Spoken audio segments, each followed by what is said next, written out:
Wednesday, Monday and Wednesdays. My Essential Linda's going to open in October, and they're going to do a slow. They're going to open the elementary school first, then junior high, and then high schoolers hybrid those at only 2 days a week.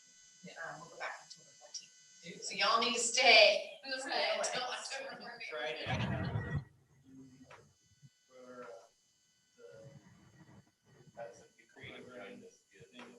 Oh, okay. Yeah, go ahead.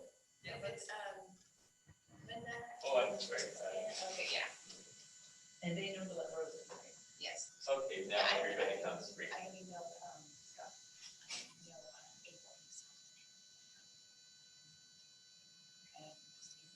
Okay, everyone does free now. Hello. That's us, right? Oh, yes. There we are. Hi. And then not Shelby yet, right? Yeah, that's Shelby. But we have a quorum. All right, you have a quorum.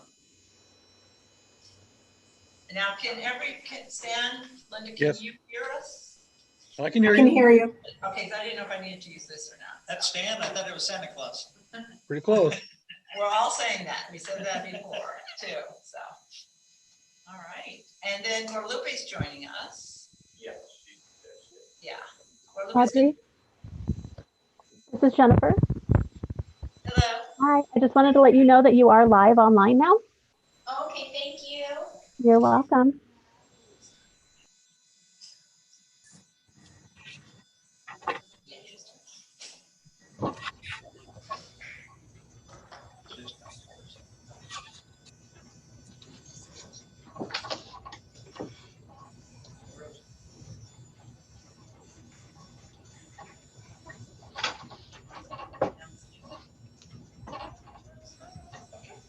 Yeah, I think. All right, now we have our entire board here, so go ahead and start the meeting. It's good to see everybody.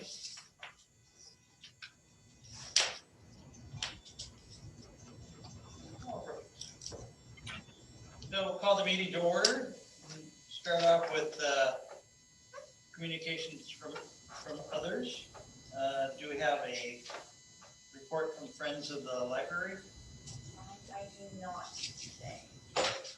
No, but I would like to reiterate, and it wasn't one of the reports or what's new, I think I send out every week, that the Friends are working here, and they, the Friends of Anaheim Public Library, and they're actually still selling books, not to the public, but to a vendor. And so far, during COVID, they have gotten almost $600 from the sale of the books, which I think is huge because we could have had nothing. And as you know, the Anaheim Public Library, and this is Audrey Lujan, City Librarian, giving this report, that we are dependent on our support groups like Friends, Foundation, and Focal for a lot of our children's and teen programs, ebooks, etc. So I think that's really huge. All right, do we have a Focal report? I do not. Okay. And also, I would say that the Friends, did you, or not? No, the Friends of the Canyon Hills Library, they're doing a lot of very interesting sales.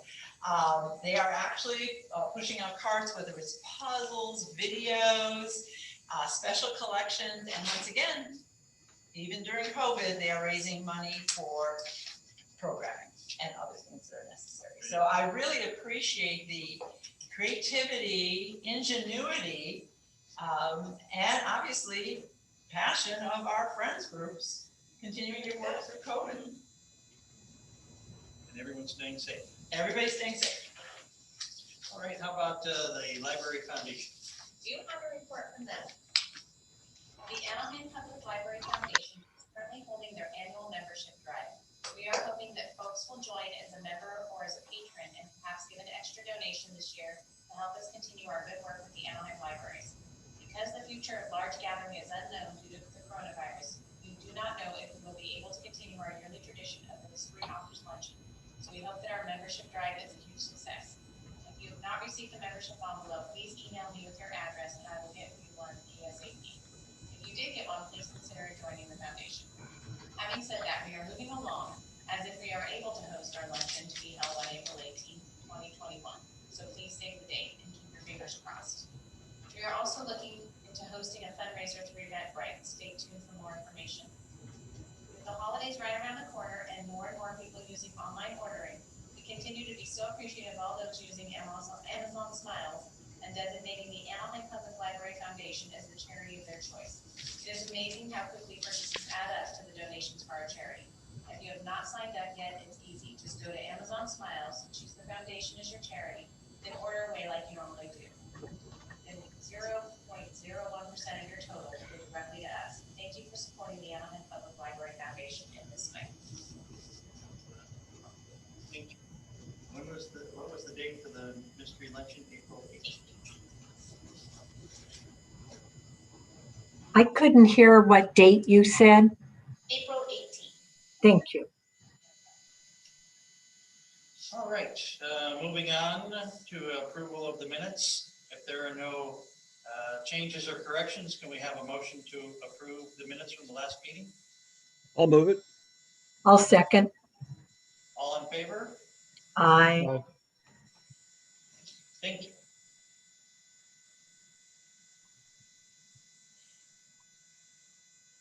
All right, moving on to, David, do you Yes. think we could, Wanna and it's move up that? to you, to racial equity, Guadalupe is the guest speaker on that.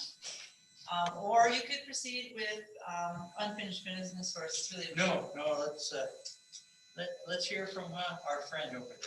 Yeah, and I want to introduce Guadalupe Gomez. She is the manager over the Haskett branch and the Ponderosa Joint Use branch. She is the manager at the head of our system-wide equity team, and it came from a grant from the state library. So that's a mini intro, and I'll let Guadalupe take over. Hi, everyone. Thank you for having me. It's wonderful to see everyone, even if it's from afar. What I wanted to do today is kind of give you an update on the racial equity grant that was received and kind of the different things that we've been doing, which are pretty exciting. So I'm going to go ahead and attempt to share my screen. Let's see how I do here. While she's doing that, just a reminder to everybody, we sent out several communiques on that. There was the background and then the tests, et cetera, so.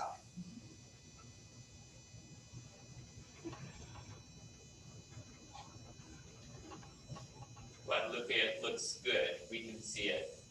Okay. And then, okay. I'm not sure where I'm at, but everyone could see the one screen? Yes. Yes. Okay. This is all fairly new, so here we go. Audrey, before I start, the fact that we had received the grant had been shared with the library board, is that correct? Yes, but since Yes. this is also a public meeting where people can be watching, residents can watch. Okay. It doesn't hurt to give some background as well. Thank you so much. So as many of you might know, Anaheim Public Library received the California Libraries Cultivating Racial Equity and Inclusion Initiative, which we call CRAE. And Anaheim Public Library was eligible to receive $5,000 in reimbursement for staff training, learning, planning, implementing a variety of things. One of the main goals was to have a statewide network of libraries and library staff committed to racial equity and inclusion.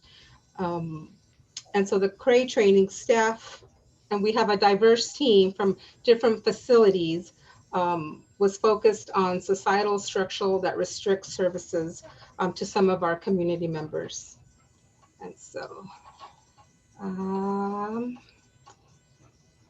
how do I, let's see, okay. The first thing that was accomplished as part of the grant was to develop a racial equity statement. This particular equity statement is found on our website, and I'm just going to have you look at it. Anaheim Public Library is committed to achieving equity by making meaningful contributions and helping our community members realize their potential.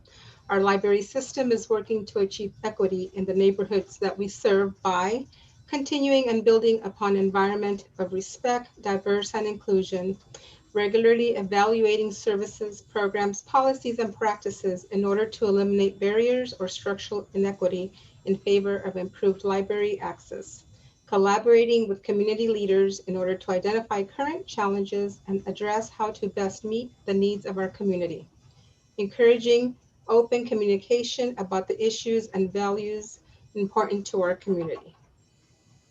So what we wanted to do, as the team got together and we went to a number of statewide training, was we wanted to work to we developed, 3 goals towards racial equity.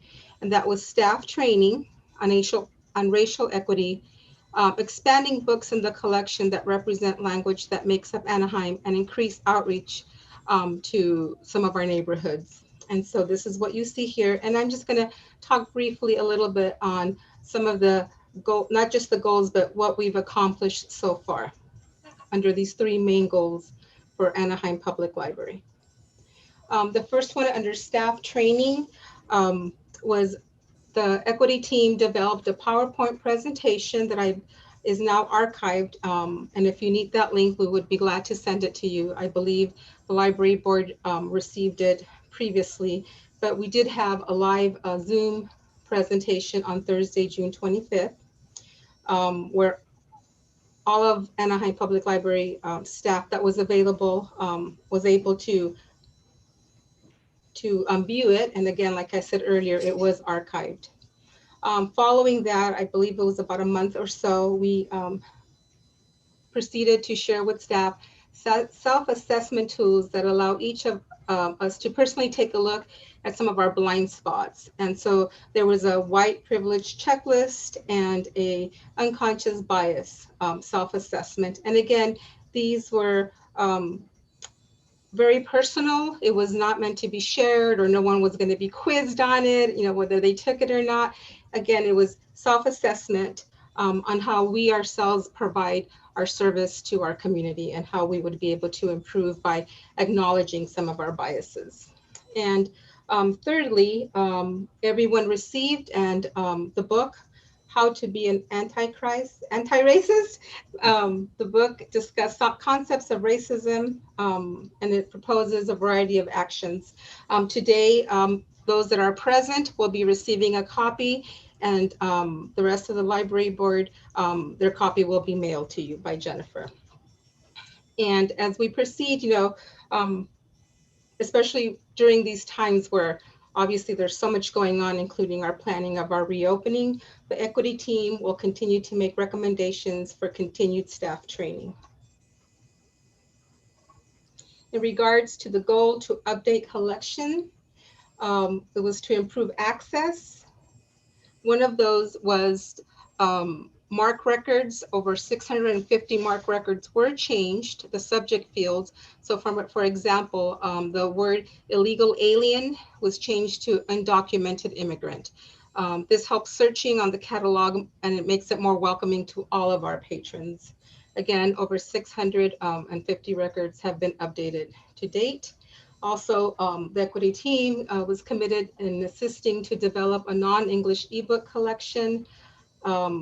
And as we move forward, we'd like to duplicate our citizenship corner that is at Central and extend that display to the rest of our facilities. And then, of course, having handouts and, again, part of our citizenship is made available at every branch. Programs and services. Our third goal was to eliminate barriers or structural inequity in favor of improved library access. And as an example of this was we did a study, if you could say, part of the equity team, and we realized that there was a very low amount of card holders in Little Arabia, which is on Brookhurst. And so we want to be able to discover and do some research on how to eliminate what are those barriers to that, and so coming up with a plan for outreach.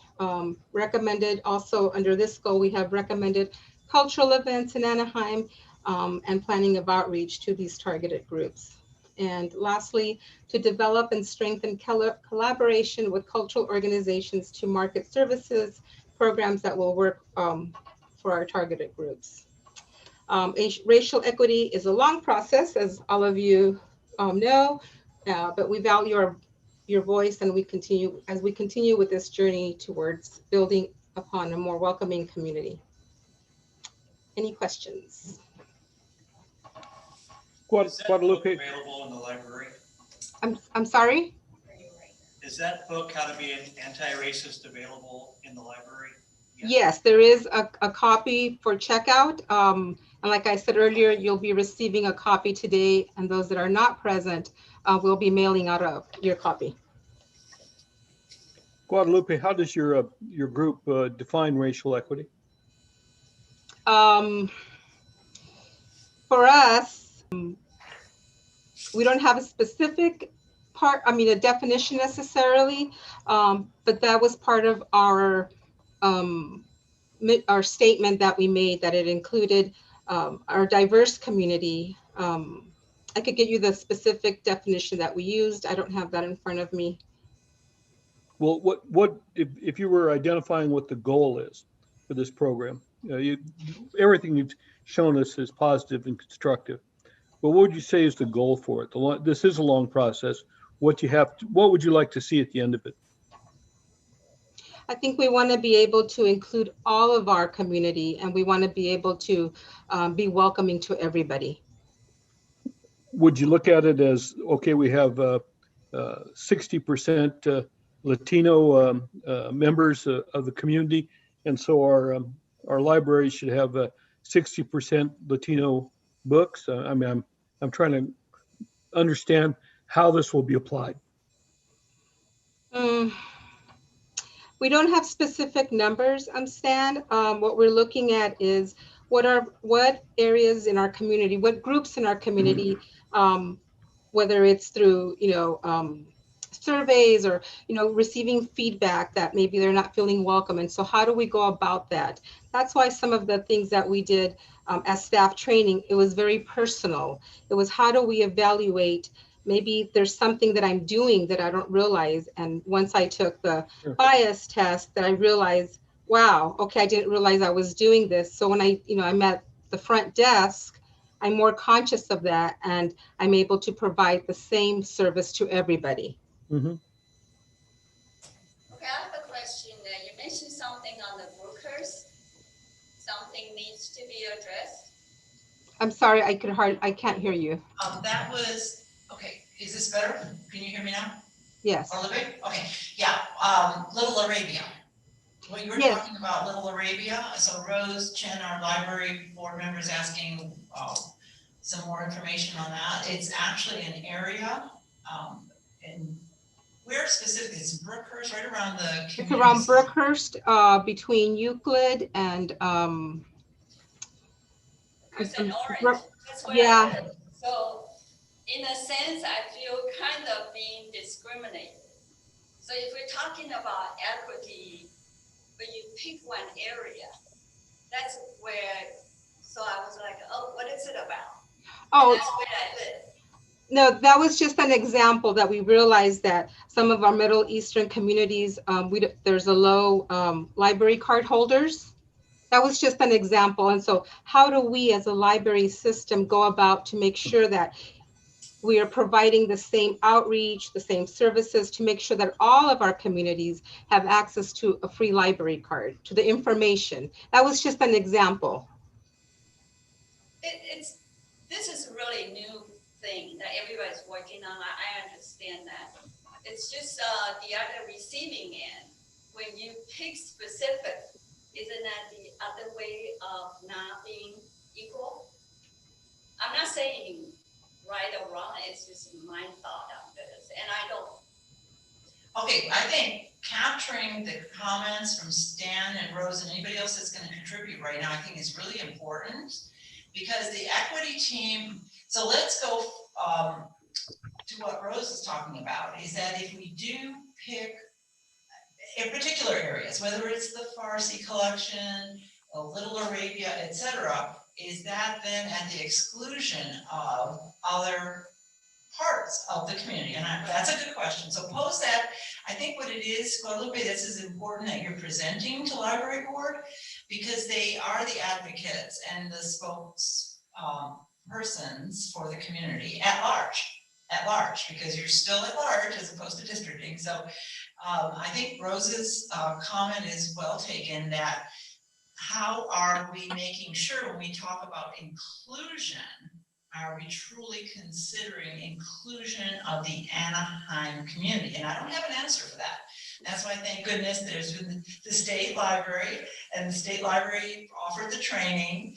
And so it's something, I think, then if we are looking at that and assessing that, then possibly it's bounced back to the state library, who is funding this grant across the state. So we're not the only library doing this. And those are other parts, and or maybe there's a secondary grant to continue some more study and analysis. And then when Stan was asking, so ask your team, how do we define racial equity? How are we defining it? Okay. And then the other part about the collections, if we have demographics, whatever the demographics are that we decide to study, or that we should consider studying, not that we decide that we should, then how does that translate to the collections and services? Was there anything else, Dan, I think that you asked that I started to write down the questions, but those are the ones I captured. I didn't capture all of your comments that I think should be relayed back to the equity team for consideration.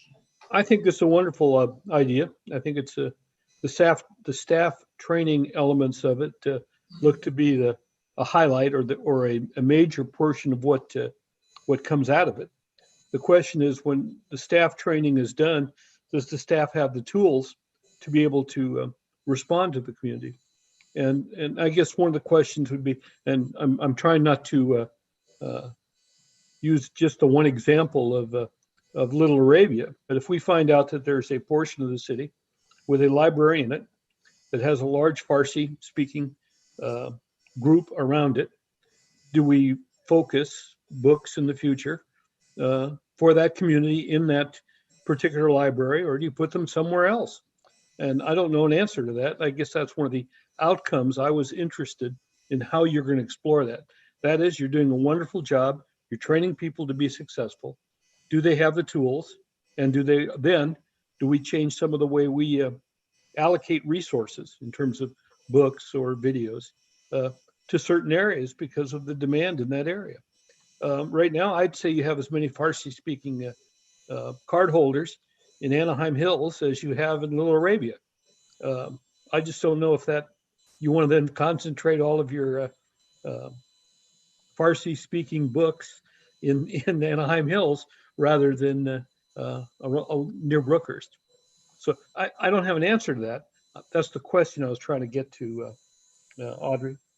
Yeah, but I also and I'm glad we brought this forward, because we started out with goals, and I think they're admirable goals to begin with, but as once the grant is over and we've met whatever it is we said we would do in the grant, we need to continue the conversation and steer it in the direction that is best for the community. So Guadalupe and I have spent a lot of time talking about not so much where the plan now, because there were several staff members that attended the training, et cetera, and this is what we put in the grant that we were going to do.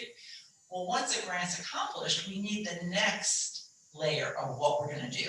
And I don't want staff looking at this, and I don't want to use the word in an isolated view or in a microscopic view, but also with the view from our stakeholders, our library board members who are appointed by city council, as well as maybe the greater community. Don't know how to go there, but that's why I thought that was very important that Guadalupe brought the presentation now while we're in the midst of this. And so Rose, anything else you want to add to that? Because she's going to capture these comments, and then that can be its own meeting. And then from there once again, eventually in the fullness of time, will be a report back to the library board. This is what I'm envisioning. And then that will lay the plan for maybe the next layer of the equity, we'll call it the equity initiative because it's not a grant anymore. To me, this is a culture difference. It's not Chinese culture. I'm saying the new culture focusing on equity. And it's something new, everybody's learning. And what I'm saying is I am sort of one of the minorities.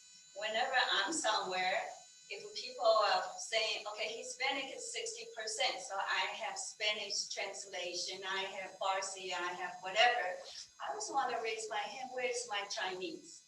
So that's the equity I'm struggling, and I'm not telling you right or wrong, I'm just saying being one of the minorities, when you focus one, then you miss the others. But then we have, Anaheim Union High School has 97 languages. You can't do that all 97 either. This is what I'm saying, and then you're doing a great thing. I'm just saying it from my perspective. So I happen to be, that's my area, but wait, what were you talking about that? Now I feel I kind of got singled out, but that's not what we want, right, with this equity thing. It's just my comment, and I'm not criticizing, I'm just saying feedback from me. And it's a great thing. We all should be doing that. And by adjusting training, that's the culture change. And it takes time. It takes a long time. We set the goal. We need to modify the goal as we go along. Definitely. And that way, and it's a long-term project. Long-term culture change. Everybody needs to be thinking that way, and it got to start somewhere. So I think you're doing a great job, Guadalupe. It's just my personal feedback, personal comment. I agree, it's gonna be a long time because the other thing Guadalupe and I chatted about is that the initial goals or plans or whatever that were worked out at the state training. Right. And that itself is gonna be 6 months to a year in itself. I mean, assessment of collections, whatever those collections are. And I do believe, Guadalupe, we are assessing all the collections, is that correct? That is correct. Yes. We started with the teen, and we're moving on to the rest of the collection. Right, so we are assessing the collection.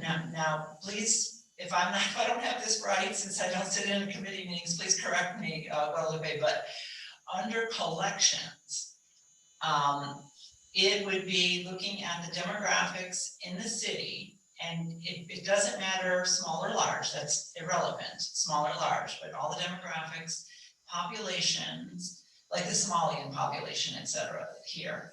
And then looking at, do we have any collections to address those populations in that language? And then, okay, what does that mean to us? So what percent, and what's equitable? What percentage? You know, if the population is this percent, what percent? And then like Stan said, then the next step is the allocation of resources to properly meet the, for example, library materials and or programs cost money. It's the same thing with programs. Okay. So we look at that, and then if there's an area that, for example, and LA City does this a lot, I believe, because I sat on some boards. If it's an area predominantly of a certain language, then they deliberately target and hire somebody who speaks that language that's a degreed librarian. You see what I'm saying? Yeah. So it's the staffing as well. So you can see how this is like a really long-term project. But I would say that maybe, depending on the progress that's made with the committee, that they report back, I don't know, in 4 months, 3 months, 4 months, Jen. So let's just put a note to see, come back and give mini reports and progress and considerations. So any other this is perfect. Any other comments that Guadalupe can take back to the committee? That's good. Yeah, I'm glad for the open dialogue. And once again, that's why I thought it was very important to bring in 2, and I think we had probably, 2 reports so far to library board. One was about the test, right, if you wanted to take it, etc. But having the actual committee present as opposed to me, who's not removed from the concept, good heavens, I'm still at the helm of Anaheim Public Library, but that they're the ones focusing in on it and making their recommendations, so. Well, thank you for having me. I really appreciate it. Again, I just want to reiterate how wonderful it is to see everybody. I almost didn't recognize Stan. I was like, who's that? I'm the advocate for racial equity for old hippies, and I think that people with bad beards, Well, which may be gone by the end of this week. oh no, we're about to recruit you for our holidays. So Nope, maybe I think you want to let it it'll grow. be gone. It'll be gone. Thank you for having me, everyone. I really appreciate it. Have a wonderful afternoon. Audrey, do you need me to stay a little? No, that's perfect, thank you. If there's any follow-up questions, we'll get them to you. Thank you so much. Bye-bye. Oh, actually, I did think of one, darn it. Darn it, okay, so what'll happen, Jen, if you don't mind, as a follow-up, what I'd like her to do, her Guadalupe, as the head of the equity team, because she's the manager on it, is to get with the state library and get their definition of racial equity. Their definition of racial equity, since it's their money, their grant. And then Stan's follow-up question is, what does that mean to us in the Anaheim community? Right. So I think I want to start with the state, since they funded this initiative, and get that, and then we keep moving along through Anaheim, et cetera. So I think that would be a good start. Rose, how many languages did you say were in the? 97 or something in the Anaheim High School district. Yes. So maybe 2 people speaking one language, and that's part of the whole global thing. And then how do you go about that? How do you cover everybody?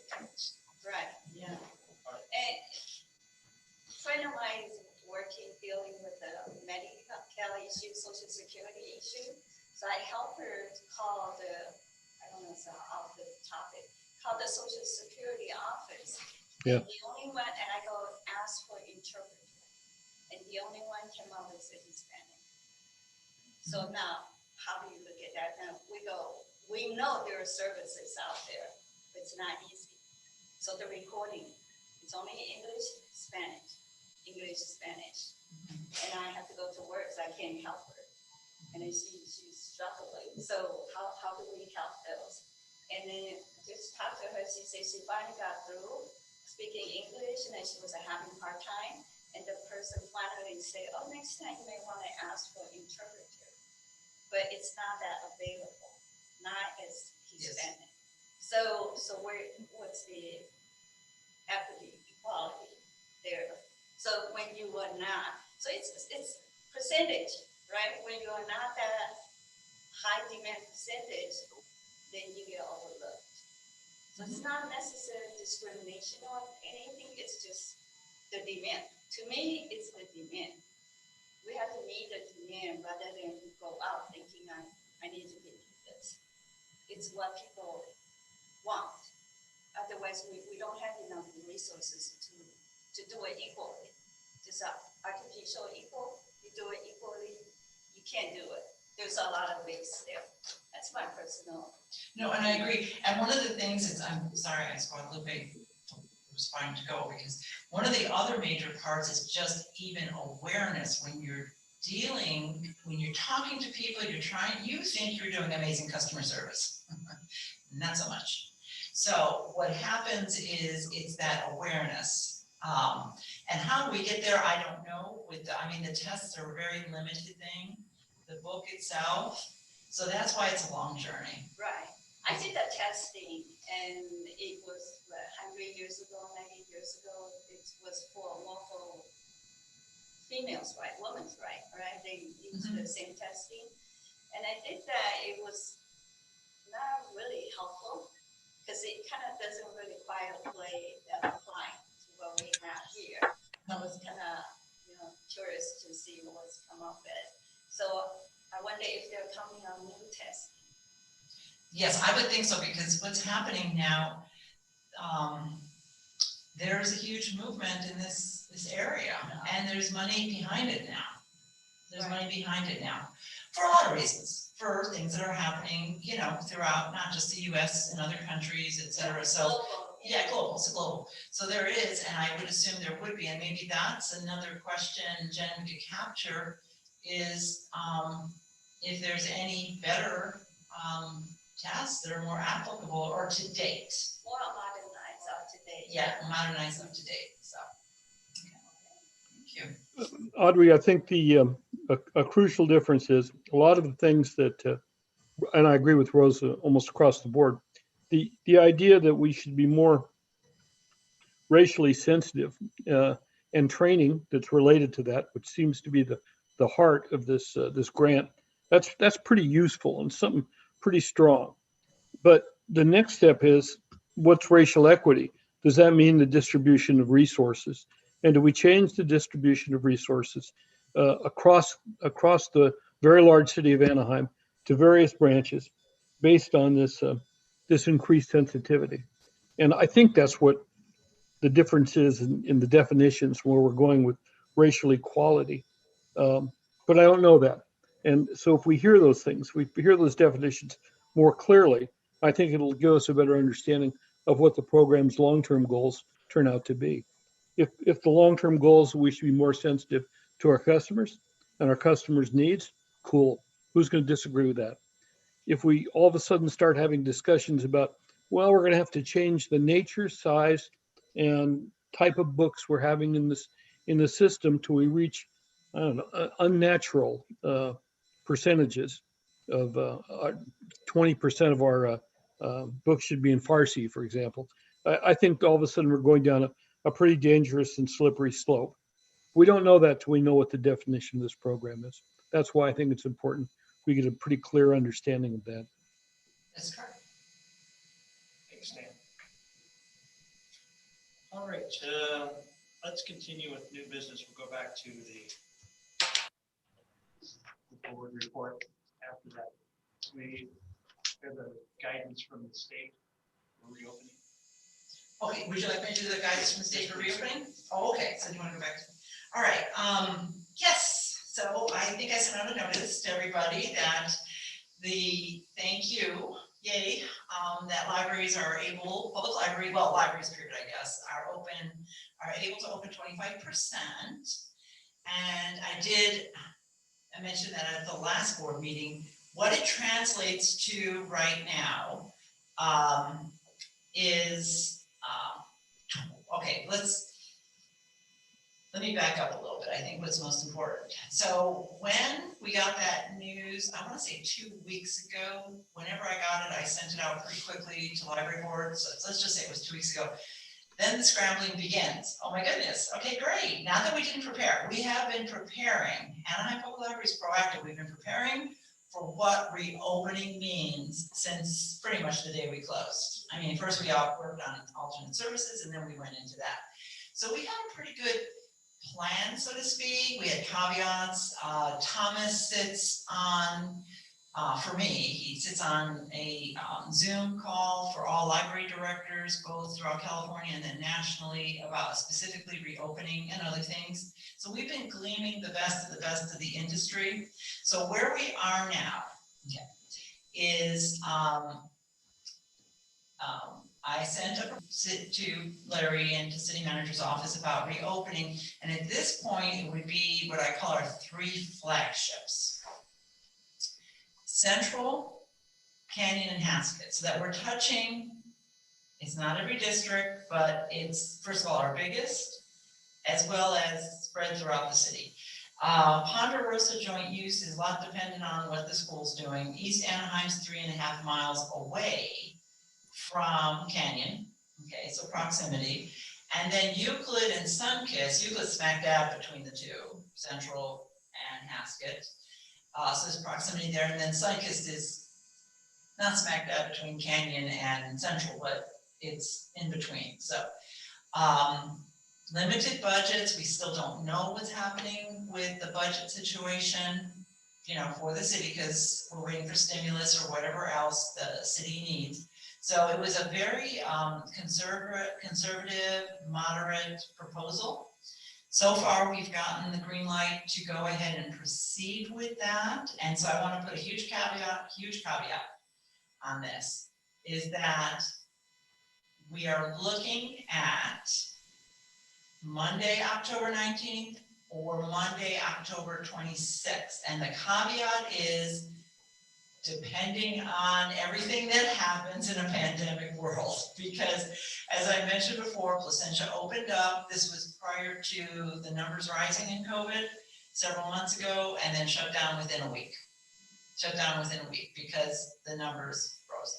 So amongst the Orange County Public Libraries, the larger systems like Santa Ana are still waiting because of COVID numbers. Huntington Beach to be determined. Orange County Public Library System has actually mentioned a date, and I want to say it's, do you have that on, or you can check the email, Jen? I believe it was September 29th? late September. Yeah, late September. Most of them are very late September. So I thought it was judicious to give them some time to open and then see what that means to us, lessons learned. Okay, lessons learned. So, and Placentia originally was opening September 21st, and then they had a staff member that got COVID. So they postponed it for now until September 29th as well. So where we are with that now, what that means to us, part of the moderate proposal is it would be Monday through Friday. And the hours of operation would be for the public from 11 to 7. April, who presented at our last board meeting, gave data, I think, I hope we did, on when the high usage times were. And one of the high usage times pre-COVID was the 6 to 7. Right now, we're only open to 6 because we're only doing curbside. So I wanted to change it to what we consider a high usage time, which is 7. Then pre-COVID, the numbers fell off drastically from 7 to 8. So if there were 142 during that hour in Central, pre-COVID from 6 to 7, then it went down to 25 or 30, at the most 47 from 7 to 8. So I think that, and this way we can go to one shift. I think that's really important that we go to one shift. You're saving money as well. The other branches that are doing curbside currently, Sunkiss and Euclid, will continue with curbside. So our community that wants the drive-through option will still have the drive-through option. And we're still working out how and if we will handle curbside in addition to physically being open at Haskett, Canyon, and Central. Okay. So we have limited staff. So you've got to work with your resources. So where we are now, it's signage, it's getting decals on the floor, signage on tables, just like every other place. This table is for one or a family unit. How the patrons queue up to the door. Masks are going to be required. Okay, and so, and also limited, and I think we discussed this because I think, Linda, you asked at the last meeting about people come with a lot of possessions per se. So we're going to have something that's similar to what the airports have, that this is what you can bring in, which is pretty standard to what we had before anyways, because you could only bring in, if this was a table of 4, what fit under your space without interfering with anybody else and not out obstructing the walkway. So those are the tentative plans. And so fingers crossed that nothing much changes, or maybe it even changes where now we can do 50% before that time. So what is the 25% based on? It is based on public square footage. Okay, so this is a 67,500 3-story building. But obviously not all of it is public space. And you also don't, even though the bathrooms are public, you don't want to count that. Like this meeting room is public, but whether we'll be using it or not, I don't know yet, okay. Maybe for certain services, like partnering with workforce development for training, you know, resume, how to do resumes, et cetera, with social distancing, don't know yet, okay. So basically that leaves us square footage wise, a hair over 20,000 square feet, 22,000 something square feet for public space. So doing the math, and we consulted, the state sent out guidelines, what that meant, and there's also the Orange County Fire Code, and we consulted our fire marshal here in the city. So at Central, 25% capacity would be 110, and then you have to minus off any employee that would actually be working out in the open space. So when you come into Central now, you'll notice there is plexiglass, and the majority of the time, the person will be behind her. So we're not gonna count that, because that's the majority of the time, like in survey, et cetera. But pages will be shelving. So we have to minus off the staff that'll actually physically be out into the public space as well. So to be conservative, we're looking at 100 at one time, setting a 1 hour time limit, which is what the standard seems to be from a lot of other libraries right now, because you don't know your capacity. And you can't have the first 100 people walk in and take the 8 hour time slot. That's not fair to the rest of the residents. So there'll be 1 hour time. And then there's computer reservations.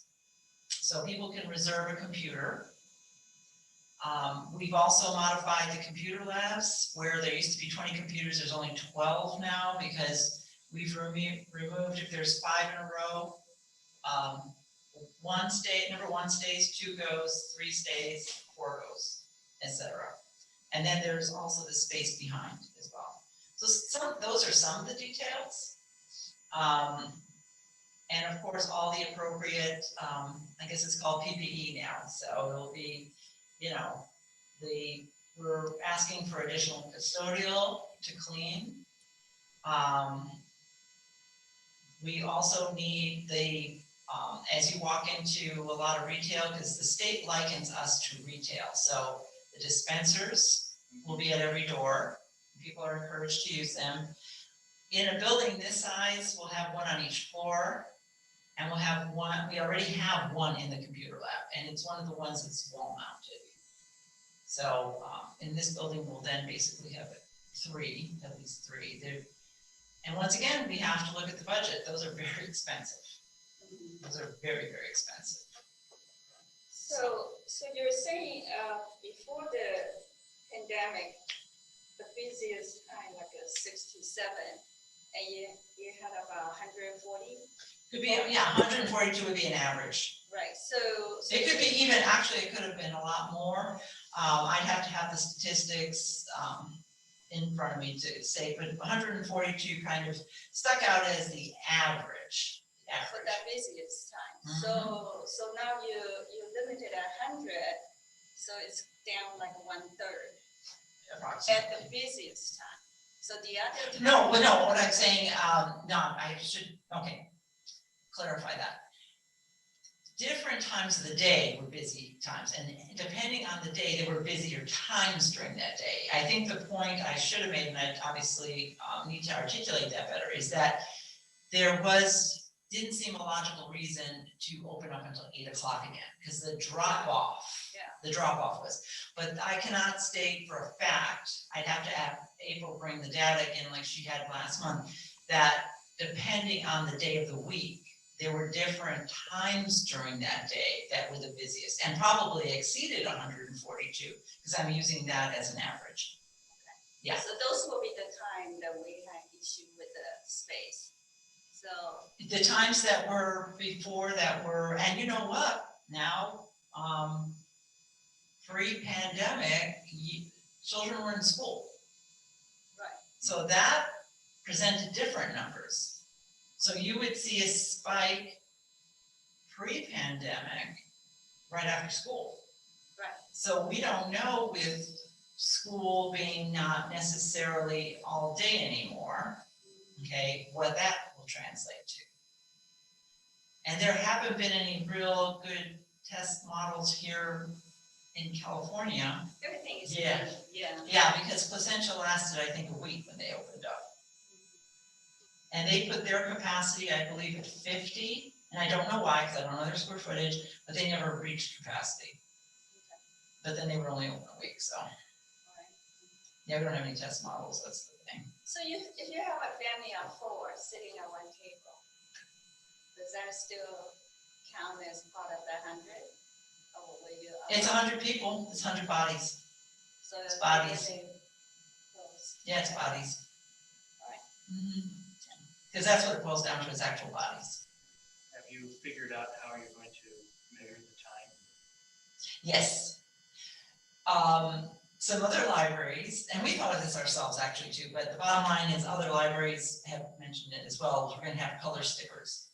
So the opening time, from 11 to 12 will be like orange and then red and purple and green. And if we don't reach capacity, then we kind of go with the flow. Right. If we reach capacity, then, but everybody is messaged that here's your hour. And now we also want to put on there the time, because if somebody comes in the half hour, we want to at least have them to put, we can't do minute by minute color stickers. So it's going to be, we're going to test it. We're also scheduling, and I need to do this, it's on my task list to do, is we're going to schedule a Thursday meeting for all of the leads, even if the ones that are not open, okay, for Sunkist everywhere. A 1 hour meeting for lessons learned that week. Okay, so we open up, let's say on the 19th, that Thursday from 3 to 4 is going to be a conference call, for all the leads from the facilities, lessons learned. Now, how do we modify? And our message to the public, if questioned, is going to be, it is a day by day. We can't control what's going on in the pandemic, and, lessons learned. So we're going to be doing that every week until we get where we're comfortable. And then maybe it'll be every other week. And then Tom will still attend the Zoom meetings of all the other directors so that we can get their lessons learned. When will you know which day you're going to open, the 19th or the 26th? We will know when we get closer, depending on if we've accomplished everything we need to do, which is there's still some areas that need plexiglass. And I also want to watch and see how the libraries, I think there's 3 libraries that have said that they're going to open at the end of September. Do you know, what are they, Jen? So you have Newport Beach is opening September 21st, Orange County Public Library September 22nd, Orange Public September 29th, and Placentia September 21st. Oh, now, which is now moved to the 29th because of their COVID. Yeah, well, that was pushed back from the 14th. Oh, well, there you go. So they're going Okay. 21st at this. Okay, so we're gonna do, so that means like Santa Ana, Huntington Beach, Mission Viejo, all of those others haven't mentioned their dates yet. So we'll let them be the guinea pigs and see what happens. Lessons learned. I want to benefit. I want to benefit from other public libraries' experiences. I mean, I think that's reasonable, and the important thing is keeping our community and our staff safe. Do you see any issues that might come up with the people who come and spend all day with all their baggage? I Well, know they can't bring it in, but will there be an issue with? We can't project that, but we've got a method to handle it, because we are going to have, for Central as a good example, you're familiar with our parking lot. So as you walk up, you know how there's the first pillar to the left, right there? There's going to be a huge sign with what the guidance is, to say the least. And we're going to have queuing along the walkway, not the parking lot, because remember, hit by a car. So it's going to be on the walkway that from the planter where the loading dock is. There's a walkway right there, and we'll start queuing. We'll start messaging. You have to have your mask. If you're feeling sick, you cannot come in. Blah blah blah blah blah, and all the way up. And the biggest one is going to be on the pillar, which is going to state a lot of what I just said. And that is 1 hour time limit, etc. Now, when we go to 100% capacity, then that changes. Are you planning on doing temperature checks? The city is not doing that at this time, because they're not doing it at City Hall either. Now, we do temperature checks of staff. Right. But so far, the city's not doing that in the public. We'll see how things go. Yes. And I will keep you apprised, because we'll have another board meeting before. Yeah. Excuse me, Audrey, but are you going to open the Mother Colony House or the Heritage Reading Room on the same schedule? Or are some opening and closing? Thank you very much. Thank you for asking that, because I mentioned my branches and I didn't mention that. Heritage right now is on a reservation basis, appointment only basis, and she's doing Zoom for Mills Act.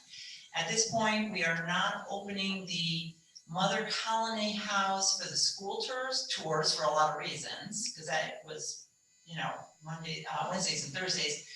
And then depending on how things progress, we may consider opening Founders Park on Sunday afternoons, once a month, like we used to have it. And that's once again dependent on what's going on. Right now, I don't have that schedule, but if you could, Jen, take a note that I would like to get back to the board on what Jane's thoughts are for the Sunday afternoon once a month. I think that would be important for the community. And then how we would handle that. Mother Colony House, probably could let one person in at a time. Wilkie Stoffel House, more people. Those of you who've been in the Mother Colony House, yeah. Yeah, exactly. All right. Anything else? Thank you. No, but it's exciting, and we will keep you apprised as we're making progress. I do believe I was sending updates that Thomas is safety manager. Thomas is our safety manager, as he came up with updates, and so today's the first day, and I figured I had no point in sending you an email, I'd be seeing you today. So I could report, but I sent the news, I just got the word this morning, that our plan was approved. And we should start moving forward. Exciting. I have a lot of comments. I do have one, when you open the line, all the notices, please keep it updated, because I go to grocery store. It's like 20 of them. I'm reading, which one do I follow? And sometimes you stay in line, sometimes you don't. It's very confusing. And I know things change all the time. So if we could just cut out to the support, you only get 1 hour. That's the main thing that make it, like you were saying, make it really big. And the others, if you change, pull it out. So, because I was trying to read everything. Yeah, I noticed at the stores that they have in restaurants, whatever, they have a lot of postings, Yeah. maybe for the health. Yeah, we're not gonna have any of those. Okay. So basically what we are following is with City Hall signage and messaging. Because the signage that we're using, with the exception of our rules, okay, on 1 hour time limit, Public Information Office is creating for us. Okay. So you're fashioning exactly after what City Hall's message. So if they change their mask, so there won't be any of that small print, I know what you're talking about, but if they change their mask rules, they will change it for City Hall and then give it to us as well. Because we're not creating our own, except for the rules. And the rules themselves will be very simple. I think there's only 4 things. The big ones: 1 hour time limit, you must wear your mask, and you know, you can make a reservation for computers and about the baggage, and that's that. Yeah, thank you. Because I know I feel the same way as you. When I go to retail now or wherever, everything changes, and the latest is how to wear your mask. Yeah. I saw that at the store the other day. It's how to wear your mask, and it's big. They have other signs, but the thing that hits you in the face that says it must cover your nose and your chin. So, Changes all the time. yes. All right, thank you. Can we go back to unfinished business, the letter to the city council? Yes, so can I recap a little bit from last meeting? Sure.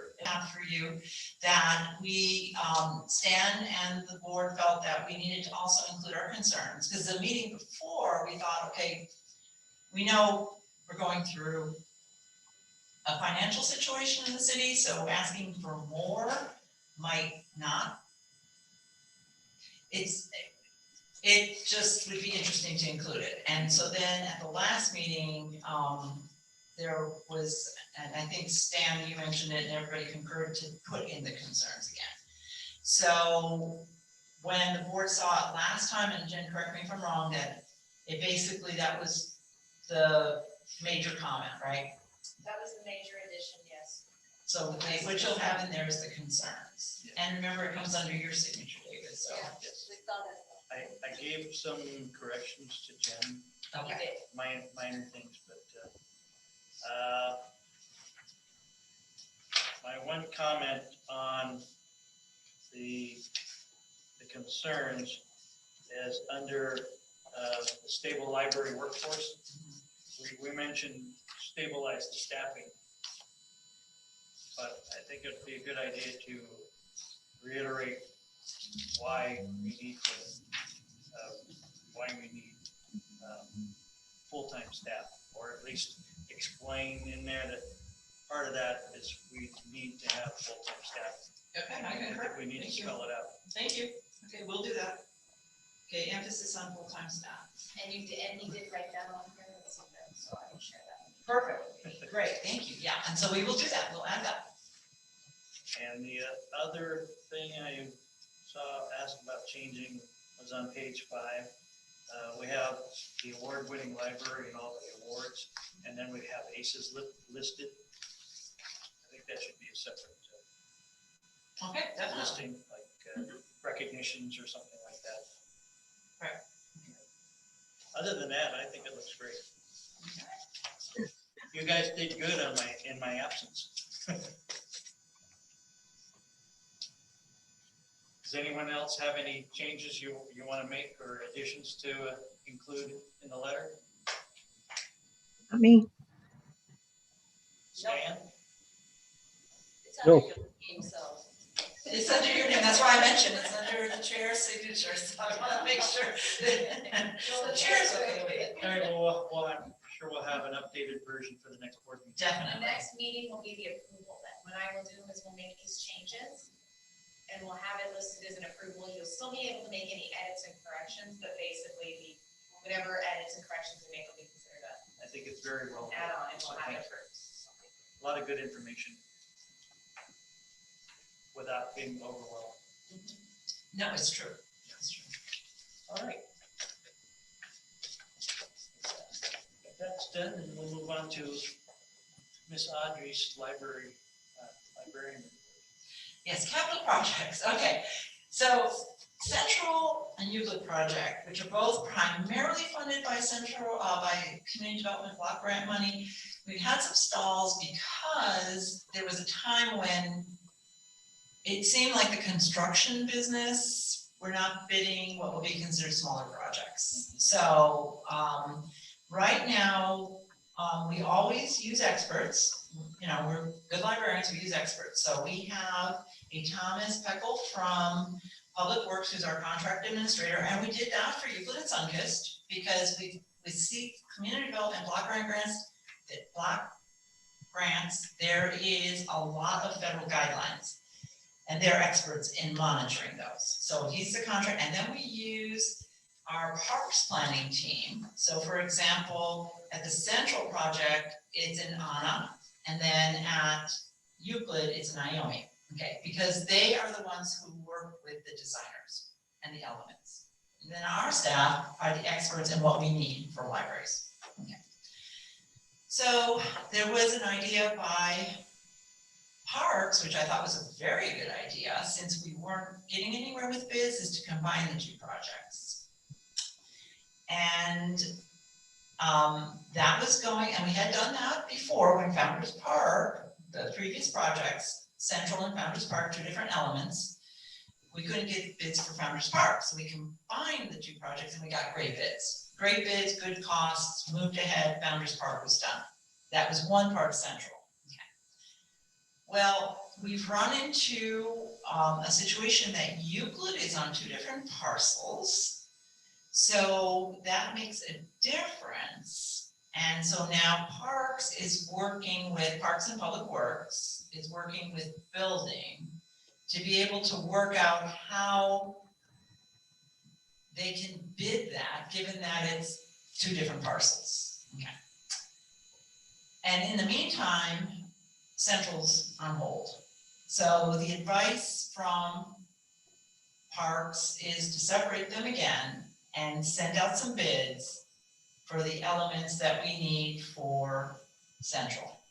So if you wondered why it looks like the Central project has gone on for the last century, well, it hasn't, but we're getting closer and closer. And at any point in time, and we've had this before, where we actually bring in the true experts that can explain everything, whether it's Public Works or Parks. Like I remember at Canyon Library, there's the nature trail that Parks is planning, and Pamela Galera came and presented to the group about that. If ever the board would like one of the residents experts that are actually fielding this project for us coming and explaining all of this, I'd be more than happy to coordinate that and do a presentation.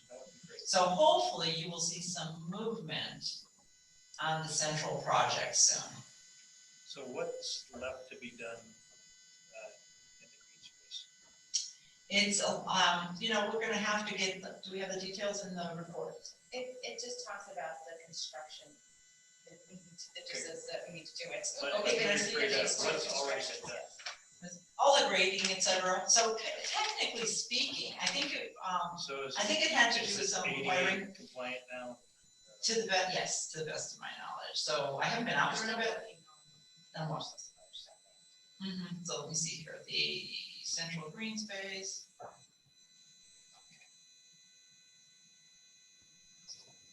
Okay, let me get some details on that. And then we also, anytime the board wants to see it, we can show it to you. So I was told, and I'll have to go out there by Joe, that we could actually use it for programmable space right now. But there's some elements that we wanted to make programming better, and can we get that and do a follow-up? Or That's to provide more. yeah, more comprehensive, and it would be helpful if actually they would list. What we used to do back in the day is actually list what totally was accomplished. I think that's helpful as a reminder when something goes on for 3 years. Right. Yeah, let's do that. I know there's a lot of aspects to the project. Yeah. All right.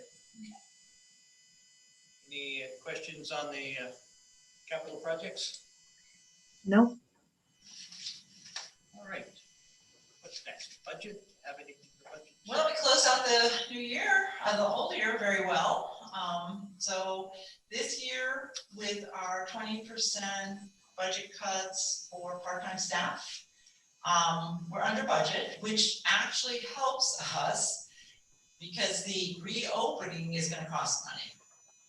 Okay, we did not have, when we planned this year's budget, PPE supplies. This budget was created prior to the new year, finalized like January, presented to City Council February. There was no PPE in there. So everything that we need to make this safe and for staff and public is going to cost additional money. And so we're under budget, and that's good. We will probably then meet budget and hopefully not overexpend, but we'll be watching, and a lot of it has to do with where the city is in regard to the financial situation. That's pretty much the short of the long. I might have more to report in October, but that's where we are right now. Do you know how much you're spending on PPE? It costs, it's very expensive, but Stephen in our office is amazing. He is our COVID expert. And it costs because he's got an economics background. He's got an economics degree, so everything's on spreadsheets, so I trust him. Is that it can cost between $6,000 to $10,000 a month for COVID supplies. Because remember, gloves, we've got to wipe down our stations. We've got to get the computers cleaned. If you are a public person and you want to use a computer, we are handing you a wipe or two, whatever, you know, not the whole jar, but one or two, and you're gonna clean it down to your satisfaction. Okay, because if we clean it before, there could be questions, clean it again in front of me, so. And, you know, like I said, signage is expensive, we have to have holders for the signage, they're outside, so we need sign standards, where before you might have, like for curbside right now, we have 2 sign standards, and that's normal.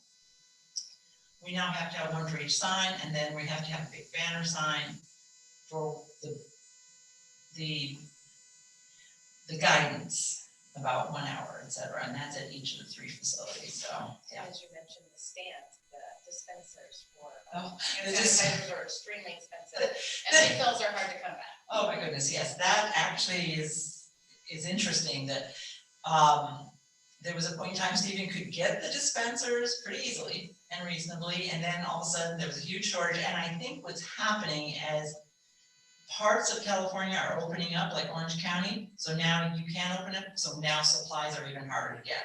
And supply and demand, what do you think happens to the price? But I have to give large congratulations to Stephen Gomez, because he really knows how to work the purchasing power, and he actually will get on the line and talk to the vendor and negotiate.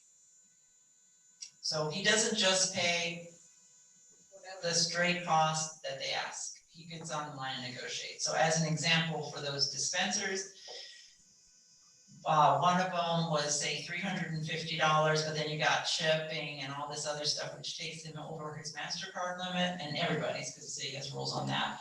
He will call them and say, I need 3 of them, and I'd like to buy them from you, but you need to keep everything below the $1,000, and they'll work with him. So, yes. Audrey, in the budget, I see that you have a small amount coming in from developer fees. And at one time you talked to us about the development in the Platinum Triangle and how that may include a library. Now I'm reading the paper, there's going to be a park built in the Angels development. Will we be looking at a library as part of that, or has that already been excluded? No, we already discussed that, and no, we're not. But we're still collecting developer fees and looking for another spot on Market Street in A-Town. The other option was another joint use, but the Howell school concept which was in development, is not at this time. So I'll have to check back with the school district what they're going to do, because they were expecting a certain population in the Platinum area, ergo it constituted the necessity for school. That's Anaheim Elementary School District. And we were also working with Lennar to purchase or lease, preferably purchase, a 2-story condo, 20,000 square feet, 10,000 square foot pad, and library would be on the bottom, and community services on the top for meeting rooms, etc., which would be wonderful, because we could use that too. And at this point, that's not feasible either. We just got notice on that maybe a month ago. So I'm still, and then the other thing, I'm so sorry to interrupt, is that the developer fees are not coming in at what we thought, correct? Yes, and there's a deferral program where they can defer budget constraints. So, We haven't given up the idea and need to get more creative. Could you give us a report just on what the potential of a library based on the fees that are going to be paid, if that's still a feasible concept, at our next meeting?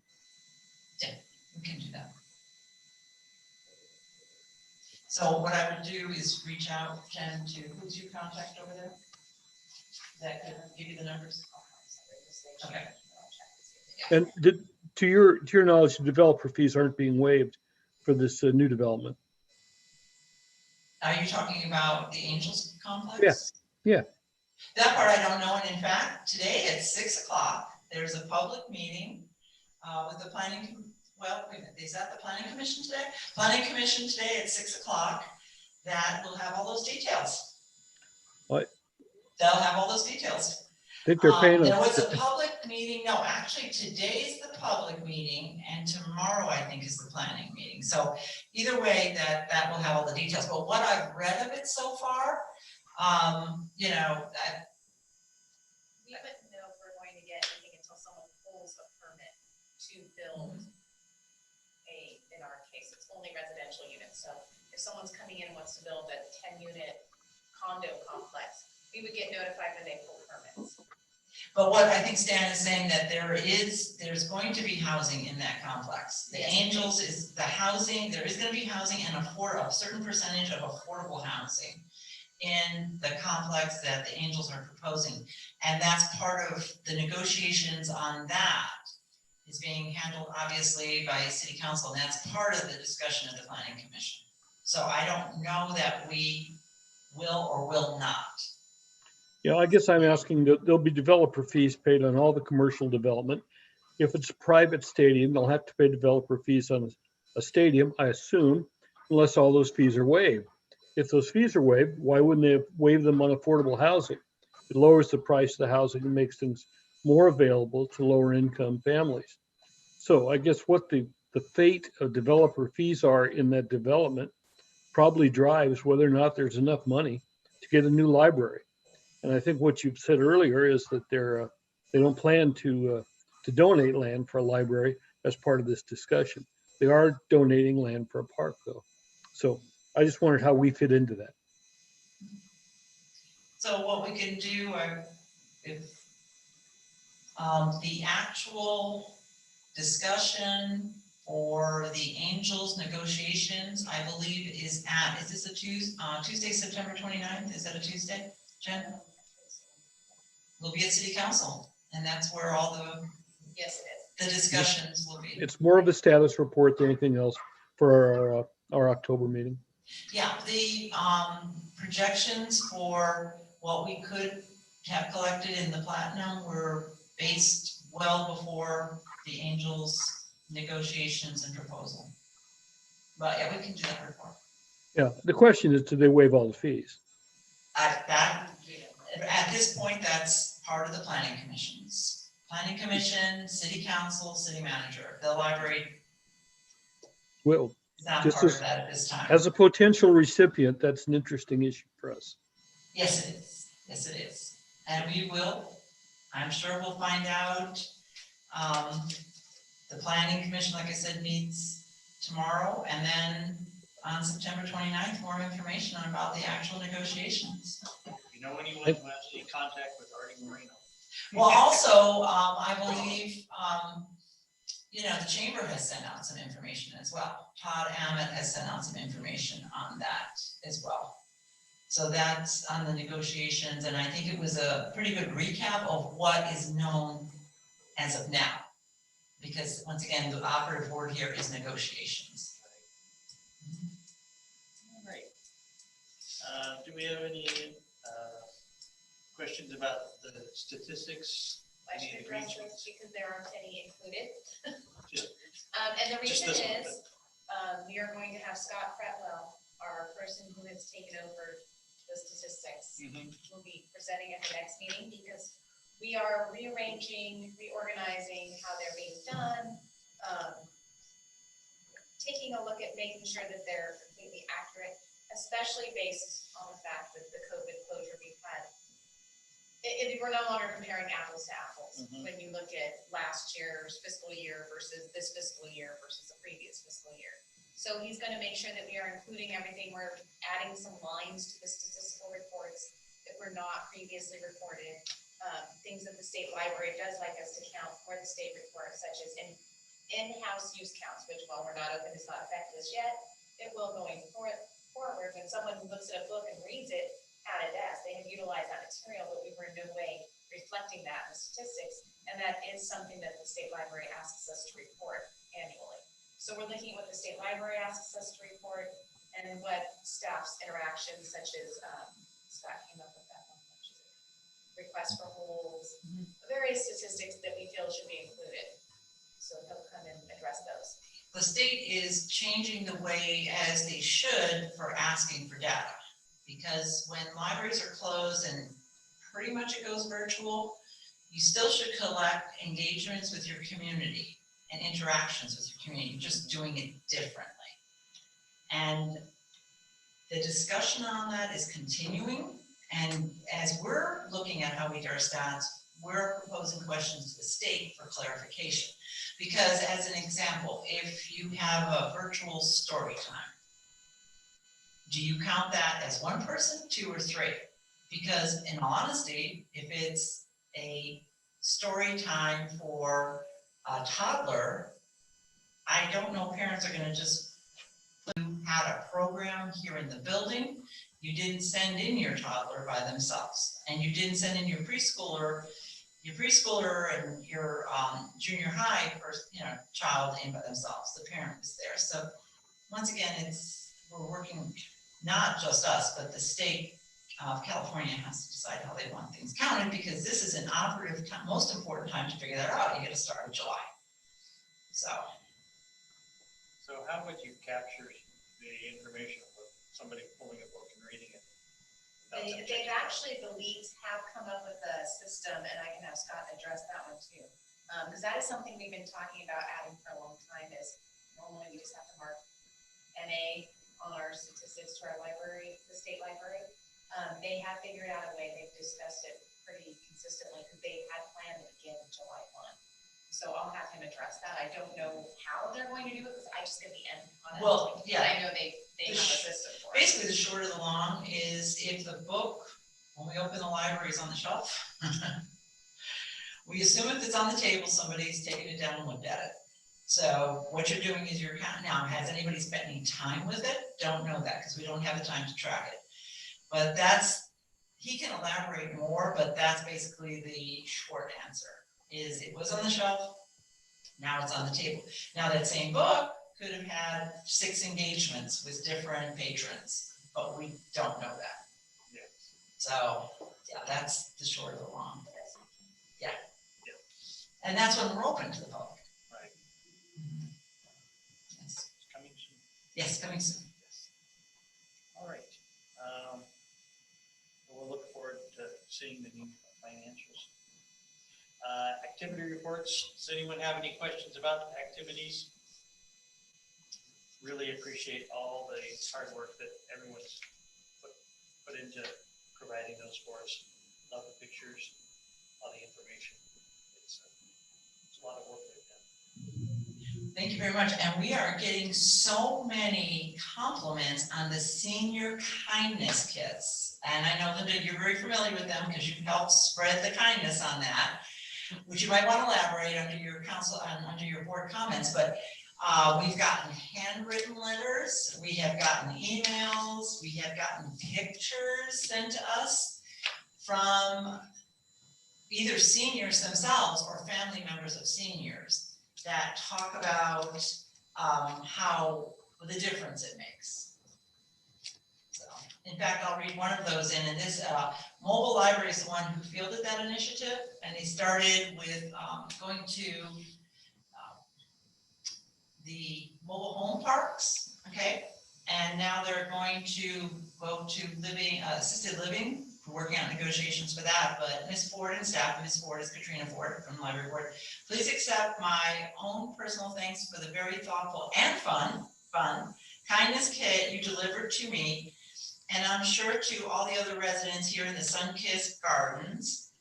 How absolutely wonderful that in our current somewhat negative environment, there are community leaders such as yourself and those with whom you work and associates among, who work overtime to uplift those fellow Anaheim citizens and friends of us in such a positive way. Thank you so much again. And may God continue to bless you and keep you well. And this was someone from, once again, that mobile home park. We had gotten calls into Sunkissed. It's basically saying the same thing, because they thought Sunkissed was doing it. And they shared with them, it's the, they're expressing their thanks and, interest in more, spreading more of the kindness kits. One of the kindness kits had from Mary Nubbleman and Haskett's grant. It's a coloring book. And so this particular resident said she really enjoyed the coloring books and crayons she received, and the gifts made a lot of people in her community smile. And she wanted to pass along the compliments and good teamwork. So we've gotten a lot of positive, and those are just a sample. I didn't bring all of them. Well, maybe this is a good time for me to jump ahead to the monthly recognition because it segues right from that project. Please. All right. I would like to nominate Keeley Hall for a generous spirit recognition. Through the Anaheim Museo's Lunch and Learn 1-hour program that featured our own Joe Pertel, I learned about the library program for seniors called the Bag of Kindness. In Joe's tour of the library, he asked Keeley about the program, and she shared that she had 200 bags that were filled with crossword puzzles, books, coloring books, and items from Disney. One of the items was Mickey Mouse ears, and that was pretty fun. I asked her if I could have a couple of the books for my neighbors who are on the right side of my home, 101 years old, and the left side of my home, 88 years old, and they were feeling isolated. Keeley met me at the loading dock wearing her face shield that I had admired last time I saw her. We discussed where I might get the face shield, and I tried calling the company, but they had none for sale. After I distributed the first supply of kindness bags and seeing the happy smiling faces of my neighbors, I contacted Keeley again to ask if there were any more bags of senior kindness. I got a positive answer from Keeley. How many do you want? And I said, would 6 be too many? And she said, I'll give you 10. When she brought the next 10 bags out to the curb, she also brought me one of her face shields and gave it to me. I think this is extraordinary kindness above just the kindness for the community, that she looked at me as a person and gave me the face shield that I could wear to deliver my next sets of kindness bags. And I think she, as usual, went above and beyond the expected job description. She will be so happy to hear that. Thank you so much. That's great. Yes. Oh my goodness. Wow. Any other recognitions for anyone? I know everyone should be recognized at the library, especially during these hard times. Thank you. Anything else? No, that's our report. Does anyone have any other board comments besides Linda? Anything else, Linda? No, I'm happy to be included, and we'll bring an update to the next meeting on the trivia night, the Anaheim History Night that we're going to do online. Oh, that's great. Sounds like fun. And once again, thank you, Linda, for that inspiration, because we had one before, correct? And you thought, oh, this would be great to do it again. And because of your contacts, et cetera, and then, well, even talking about it, the Historical Society is going to be hosting that, correct? And at first we thought they needed us to be part and parcel of it, because sometimes technology and doing that, a broad Zoom meeting like that is difficult, but they're fielding it on their own, I think, right now, right? So fantastic. Thank you for bringing that forward so that it could be offered to the community. That sounds like fun. Thank you. Rose, do you have any? I have a little thing. I'm working, subbing at the high school then. So I'm reading all the emails, and their community liaison counselor, they're sending all the news to the student. So they're saying you could go here for help, When it comes to Anaheim Library, they're saying we are not sure the library is offering tutoring. So I thought I'll bring it up. Okay, actually that's interesting, because the new public information officer, John Batista, has been very proactive in getting our communications through. So what happened was, and we can check, but I don't know if you, okay. We devised a letter under my signature about all the offerings. So that, along with a flyer. So there was the letter describing the offerings coming from me as the librarian, and then a flyer. So each of the school districts has chosen how they want to use it. I think what happened with the Anaheim Union High School District is they used the flyer as a post.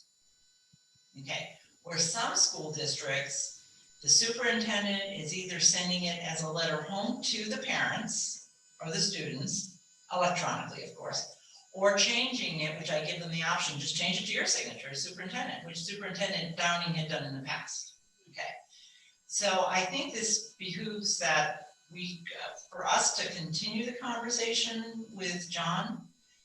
Jen, if we could do that right now, all you're seeing, you're not seeing the information that we sent forward. It just says it, Anaheim Library is not offering the tutoring service. And we are. That's what I thought. It would be, if you still have it, could you I'll just, look for it. yeah, if you could send it to us, because, we can try and describe this to John, and then, it's harder to describe it, he could Right, see yeah. it. Yeah. And he has been, Pat Carlick before him and John have been fabulous to work with. They both were very proactive in getting our word out, so I guess I am confused on that one. Okay, I'll forward that. Yeah, just like Dr. Donovan for Magnolia School was very receptive. The Placentia, what's the name of the superintendent at Placentia? Dr. Pluko, also very receptive, he's gonna get it out, so, yeah, and we don't know if it gets out unless somebody sends it to us and they're on the receiving end. Right, So that'll be very helpful, thank you. okay, I'll look it up. and Thank send you. it to Okay, great. Anything else, Drew? That's it. Stan? Any comments? Nothing more. Thank you. I have no comments. It's just good to see everybody. So, next meeting, October 12th, here, 4 p.m. again. Yes, and it will be again offered via Zoom and the live stream. Because we're not open to the public. Right, and for now, I think we're just gonna keep it at Central because there's the ability for somebody like Stan from the East region to Zoom in. And then people who are closer down here, and I know Shelby as well is, that they can have a choice of Zooming or they can come to the meeting. So at this point, until, Makes sense. yeah, and the reason for going to all the different libraries, particularly for new library board members, to get an introduction to the system, but also if there were some new activities, and we still can do that. If we can all, we don't physically have to go to Kenyon, we can, have Cynthia present or like Guadalupe did today. So I think it still keeps you apprised of what's going on in the system. It's good. All right, I guess we'll adjourn the meeting until next time.